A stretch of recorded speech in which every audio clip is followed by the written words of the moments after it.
истинный в огне. Кто читает свои сны, поклоняюсь темноте. So before we begin, let me tell you a little bit about myself. I'm a huge gamer, and there's a lot of games I wish I could have, and some others I wish I didn't have. Okay, now that is out of the way, let us begin. It was a night as any other. I was on my computer searching up ways to find some cracked games. Example, Minecraft Terraria. And I came across a cracked version of Starbound. I jumped on the page and was greeted by about 25 pop-ups, all of which I destroyed without any effort or annoyance. I then clicked the download button on the screen, then a little file popped up on the bottom of my screen. I looked again at the name, Deathbound. Well, I thought it was a bit odd at first, but then I thought to investigate it to make sure it's a normal game, not a weird bootleg copy of it. I opened the game to make sure it wasn't a hack or anything. I opened the file and there was the application, deathbound.exe, and a notepad saying ... I opened the notepad and it said an odd thing. If you like this game, please give me feedback for more. I actually reeled back in anger. This wasn't his game. He stole it from Chucklefish, a game company, and didn't give them any credit. I closed the notepad and opened the executable file. It opened to a usual Starbound front page, as I've seen in YouTube videos. It didn't seem to have any problem with it, so I, of course, started a new single-player character. I named him John TG, as my Reddit username is. I chose a human character and made my character without incident.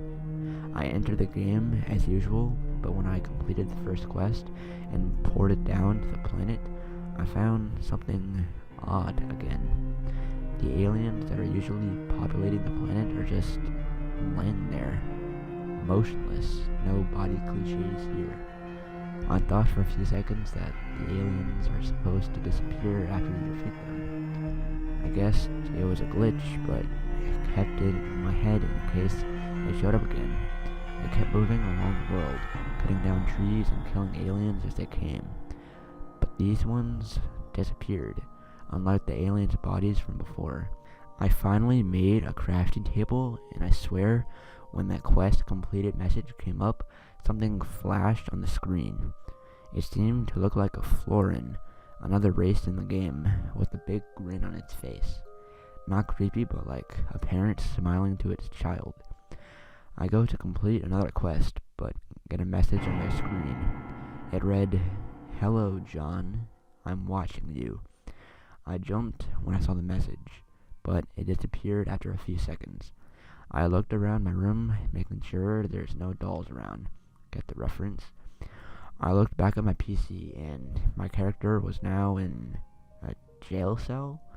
My character seemed a bit more anxious this time around, his pixelated face forming a small frown. I hear a loud clang, and the cell doors opens, and in steps a large, buff Apex wearing a metal helmet. A text bubble pops up from his head. "Follow me, don't make any sudden movements, because she'll know." I make my character slowly step forward and follow the Apex through a long hall. We finally make it to a door. He tells me to go through and speak to her. She's been anticipating my arrival. I step through the door, and the Florin female stands and softly smiles at me. A text bubble pops up over her head. "Well, I have a request, John." I type back to the Florin. Is there a reason to have me here?" The Florin almost immediately responds to me. "I need your help, John." I didn't reply. I just thought about how a robot from what I guess to be a hacked game would want from me. Listen, some terrible hacker used a voodoo ritual to fuse my soul into his computer, and from there made a file containing my soul and personality and added the soul into this game. I just sat there, wide eyes looking at my screen. I slowly type back, "What can I do to help you?" The Florin replies to me, not immediately like last time, but a few seconds after my message. John, I need you to get on every day and help me regain my physical form and get revenge on the hacker who put me here. I think about it for the longest time, and then reply, I would be glad to help you out. Dateline, December 27th, 2020. A hacker by the name of Robert Lawkins has been arrested after one of the oddest cases we've seen since the weasel outbreak of 2019. We have very little information about it, but we can describe it just barely. A girl was trapped inside of the hacker's computer due to some voodoo magic discovered in 2017. The hacker accidentally posted the game containing the girl on the internet for 5 minutes. Only one actual person downloaded the bootleg game, the gamer who saved the girl from the game. The two are currently living together happily, and hopefully nothing will happen like this ever again.